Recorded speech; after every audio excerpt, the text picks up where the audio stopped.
Guys, feel free to ask any questions. I can keep talking about what I do for an entire day.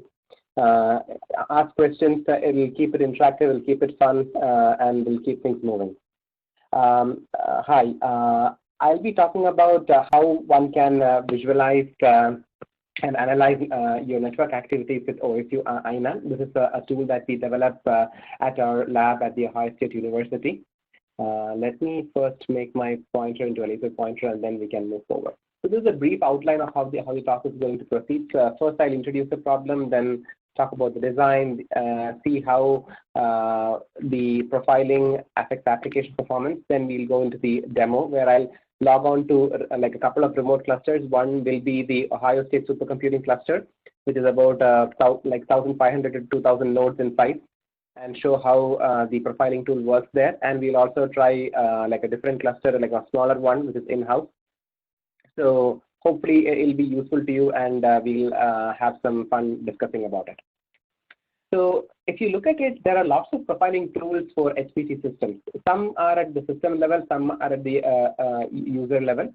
And a lot of different types of users use these tools. So you have like HPC administrators using tools like Ganglia or like Grafana, a bunch of other things. You have software developers and domain scientists also are using tools.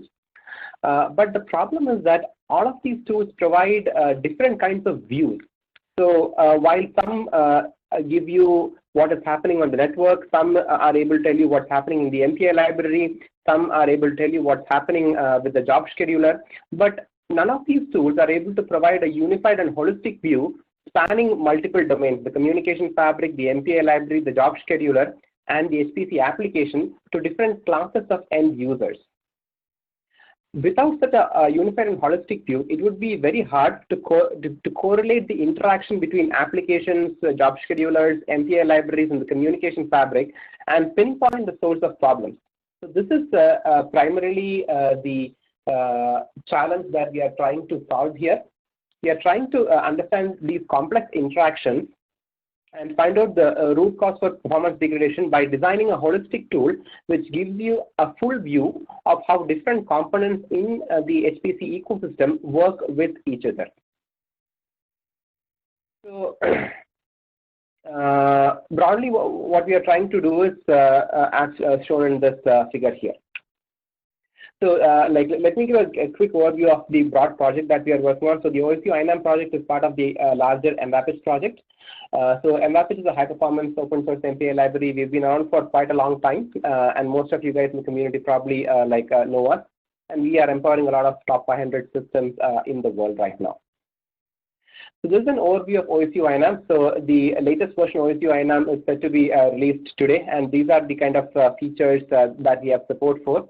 So we have tested OSU INAM on different large-scale HPC systems running various architectures like x86, ARM, OpenPOWER, and different versions of OFED, as you can see here. So INAM is able to deliver subsequent port query and fabric discovery for very, very, very large systems like north of 2,000 nodes. So let me briefly talk about how we went about designing OSU INAM, and this is like a quick sneak preview into one of our upcoming features, the profiler interface for MPI plus CUDA communication.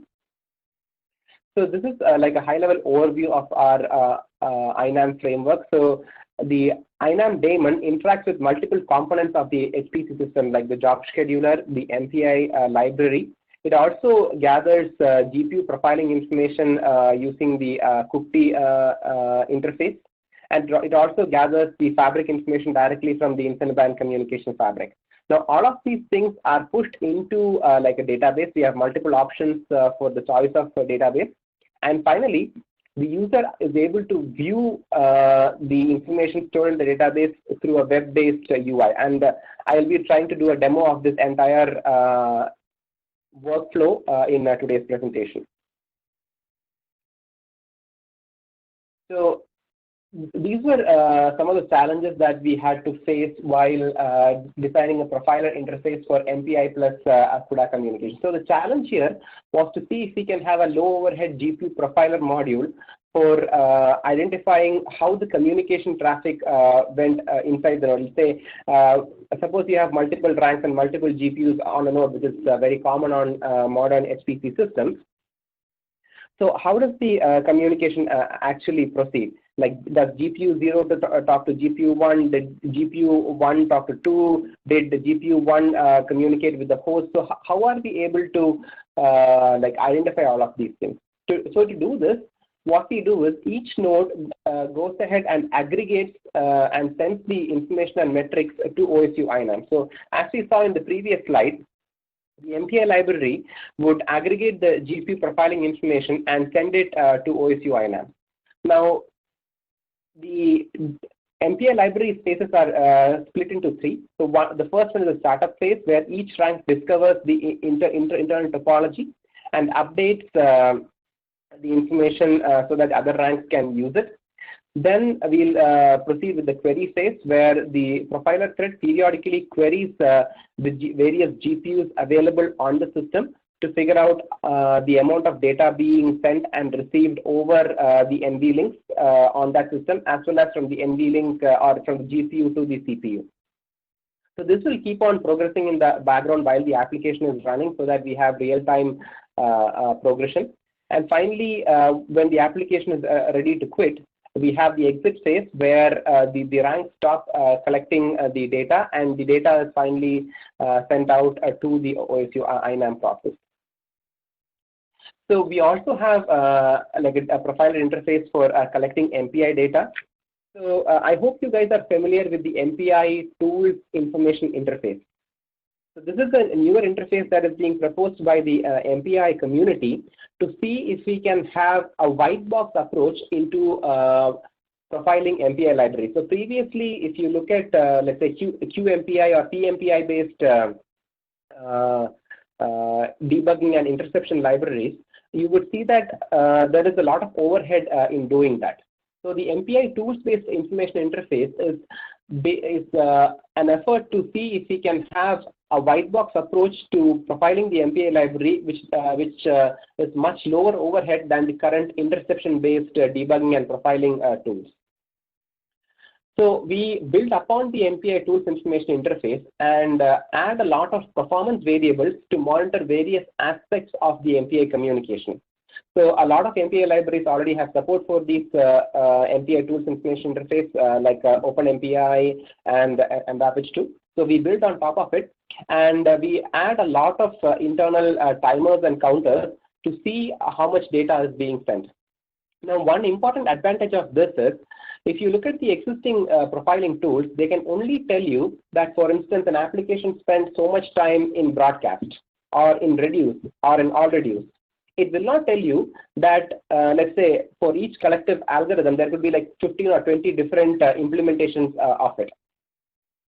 So with the MPI tools information interface, what you can do is, you can quite easily say that, okay, I called broadcast, but inside broadcast, out of the 15 different algorithms available to implement the broadcast primitive, we used maybe like a K-nomial based tree algorithm, or we directly relied on InfiniBand hardware multicast to send out the data.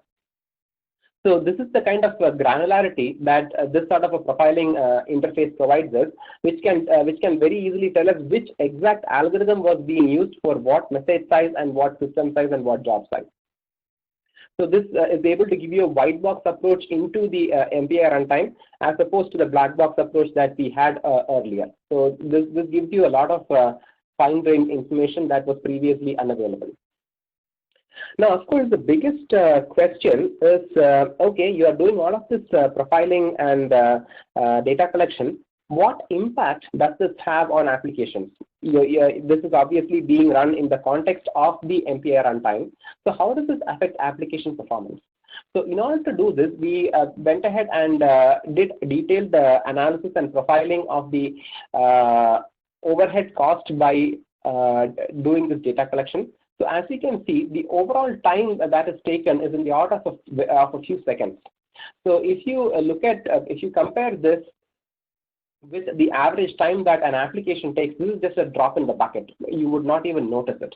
So thanks to our designs having separate profiler threads, we are able to significantly minimize the overall time required to profile an MPI library in real time.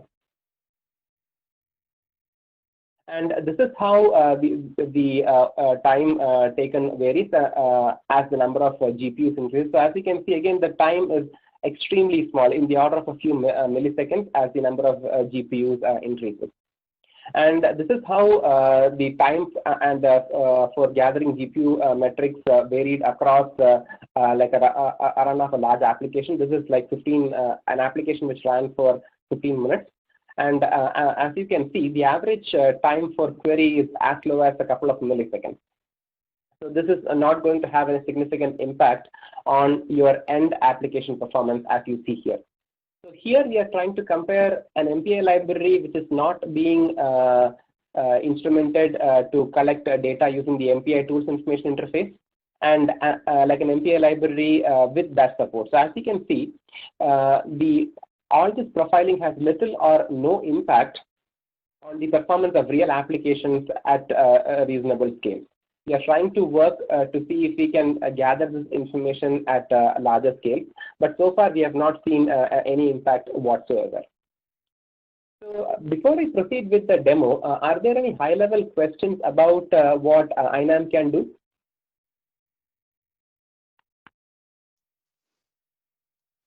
I am monitoring you, Hari. I'll let you know if anything comes in. Sure, sure. If not, let me quit the presentation view and try to show you a demo of what OSU INAM is capable of. So this is OSU INAM that is being deployed currently at the Ohio Supercomputer Center.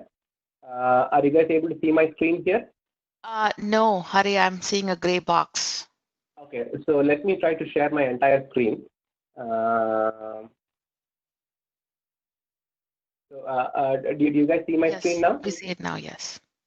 Okay, so this is OSU INAM currently running on the OSC cluster. So this is like close to 2,000 nodes. So as you can see, this is a visualization of 3 different HPC systems that the Ohio State Supercomputing Center has. So the Pitzer system, the Ruby system, the Owen system, and like a small IO cluster, which is all connected to one large InfiniBand fabric. So this is what you are visualizing here. Let me change it to into a full screen. So you can try to like move the picture around like as you want. The blue dots that you see here are compute nodes. The red dots that you see here are the switches. So if you want to, you can, for instance, let's say, if you want to see what is going on this particular node, you can click on that node and let's say, it will very clearly tell you what this particular node is, what job is running on that system, so on and so forth. So we have live and historical view. So typically users have this question, okay, I was running this application yesterday night from 10 p.m. to like midnight. But suddenly my application performance really tanked. So can you tell me what happened during this time interval? So for users like this, we have this thing called a historical view, where you can actually go back in time and see what exactly happened during that period.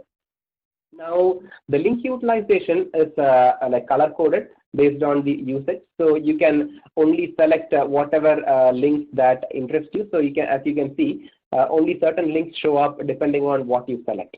So this is what we call as the live network view, and you can try to filter it based on different kinds of metrics that the underlying InfiniBand network provides. So you can filter it based on the amount of data transmitted, the amount of data received, the amount of like point-to-point operations, collective operations. So these are done in conjunction with the MPI library. You can also have view a lot of these error counters. So these would be, in our view, something that is quite useful for of HPC systems and system administrators. So you also have the ability to view a particular switch. So as I said, the red dots here actually represent various switches on the system. So you can right-click here and either open the link information or the switch information. So if you open up the switch, this is the kind of view that you will get. So you will see that this is the particular switch that is coming up, and you can visualize the data that the switch spent for the last five minutes, hour, day, or week, depending on what you want. And the view will tell you what port this particular switch was connected to. So if you look at this, you can open each port. So this is obviously like an uplink port where it is being connected to a different switch. And if you scroll down, you will see that this is a downlink port where the switch is being connected to an end node. And you will see the amount of data being sent and received on this particular node. So there are different ways in which you can analyze and visualize this data. So you can also open up like a node information. So you will see that this node is part of a job which consists of multiple other nodes. But you see that the MPI library is not sending a lot of data. So as I mentioned, INAM works with different components of the HPC ecosystem. So currently we support the MVAPITCH MPI runtime. We also support the PBS and Slurm job schedulers, and we support InfiniBand Fabric.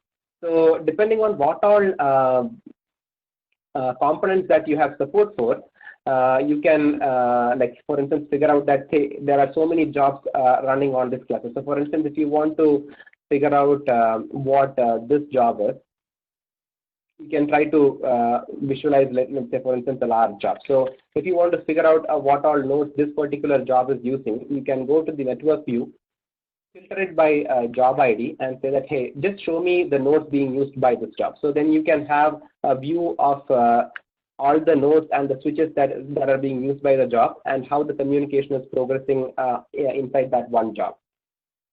So there is a lot of debugging that you can do.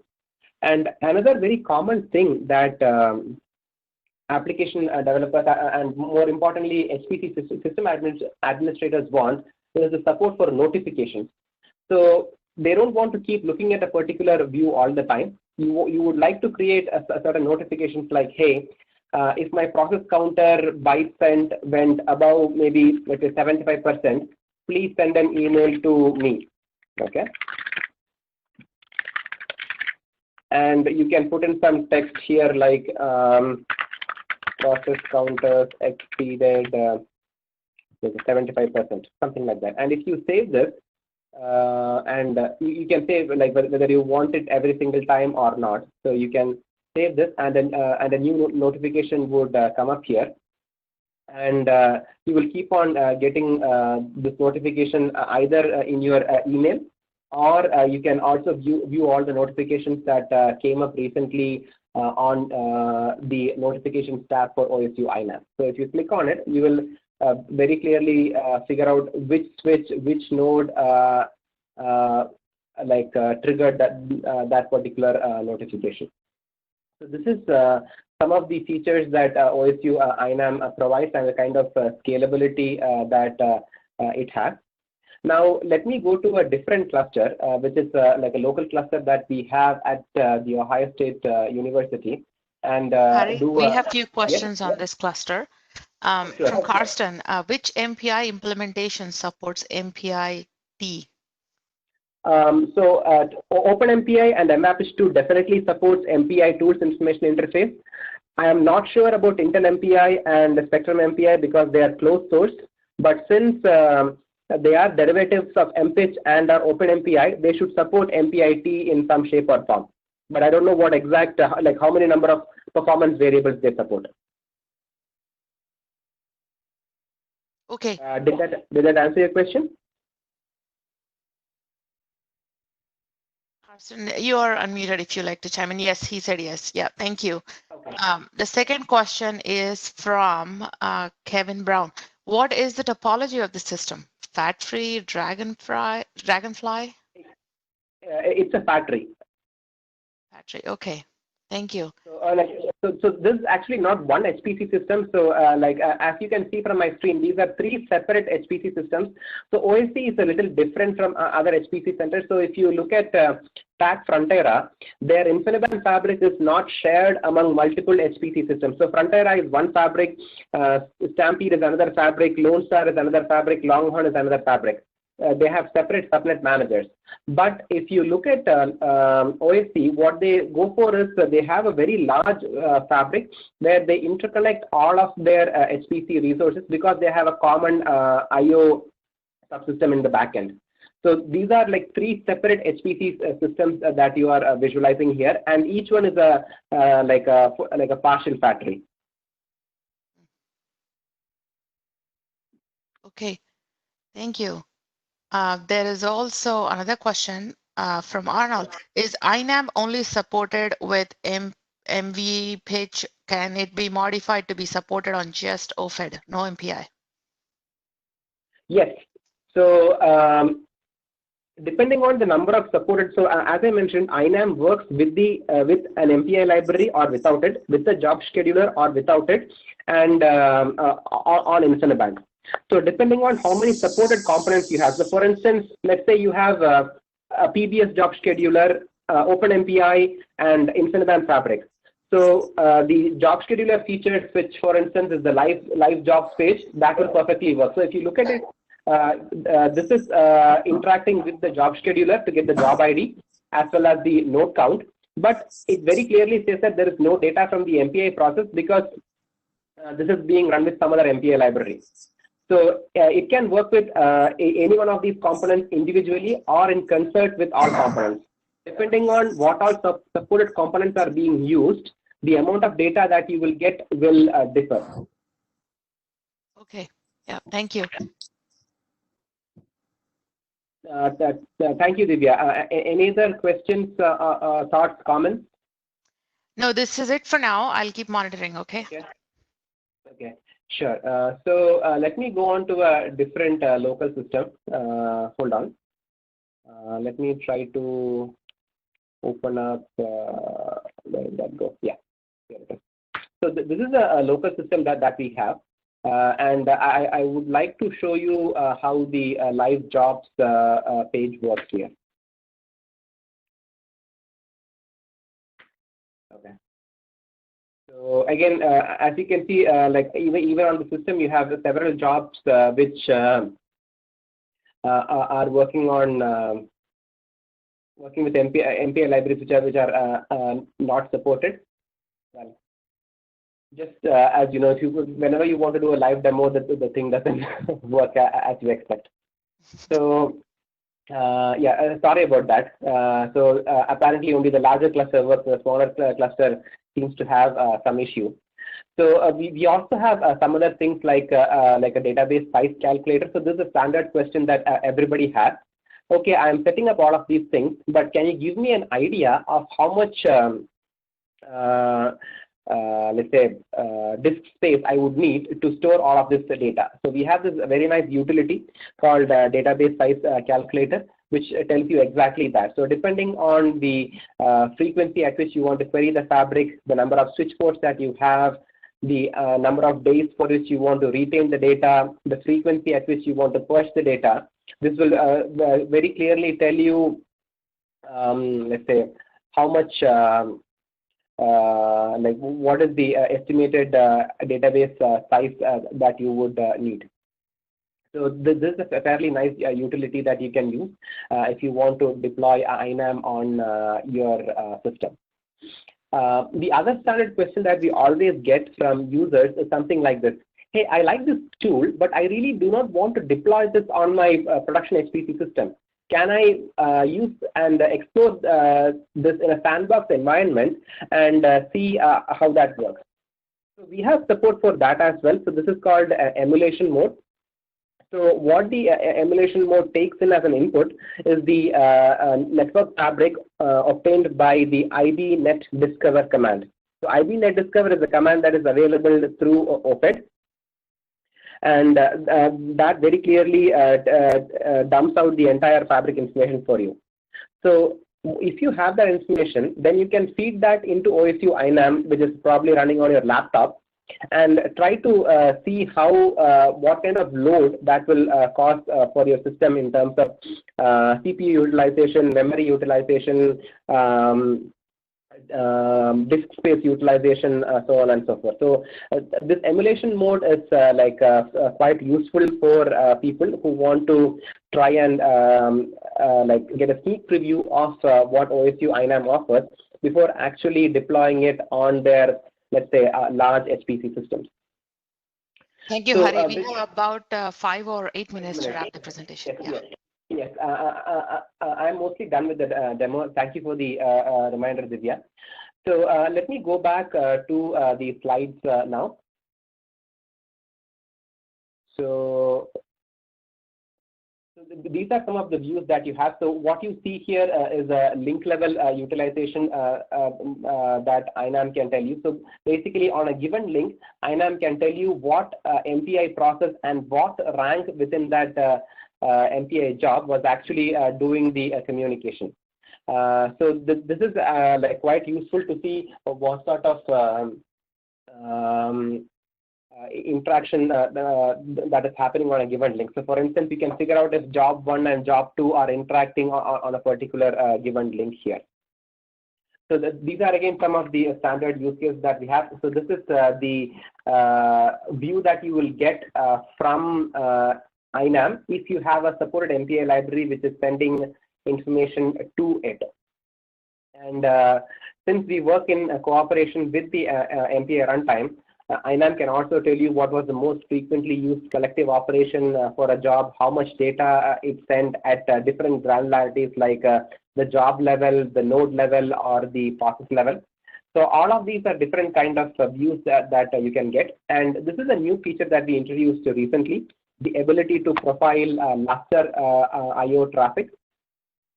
So this is again done in conjunction with the MPI library, where the library tells you that, hey, I sent out so much, or I wrote this much data, or I read this much data to Lustre, and we can actually track this data going over the network. So I would like to go into this in like a bit more detail, but unfortunately, like I am out of time, so I'll just quickly like go over this. So this slide shows how we collect information from GPUs and like how the GPU link usage is colored depending on the utilization here. And this shows how we are able to use INAM with like various applications, deep learning as well as HPC applications like TensorFlow, which is using Horovod underneath for communication, and running on multiple nodes. So we can very clearly say how much data is being sent and data is being received like with this deep learning model. And I can also tell you how much like MPI all these communication is happening.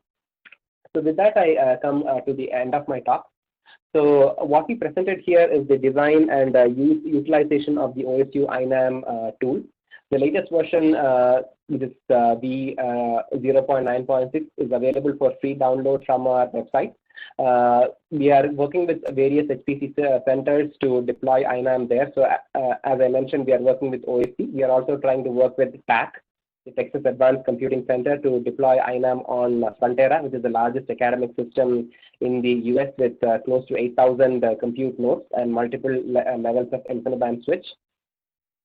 So as part of future work, we'd like to release the support we did for profiling GPUs, as well as we'd like to add the capability to do application level introspection through the MPI tools information interface for HPC as well as deep learning applications. So thank you for your time. Please let me know if you have any questions.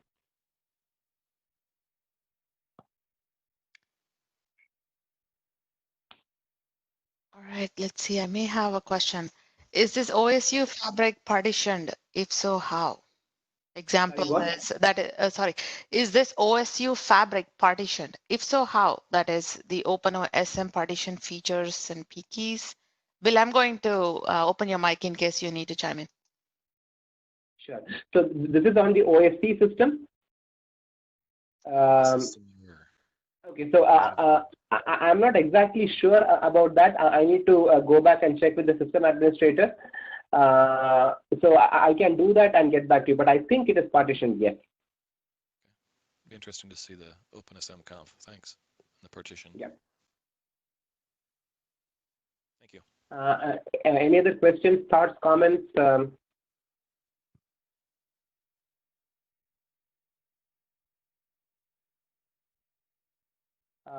If not, thank you all for your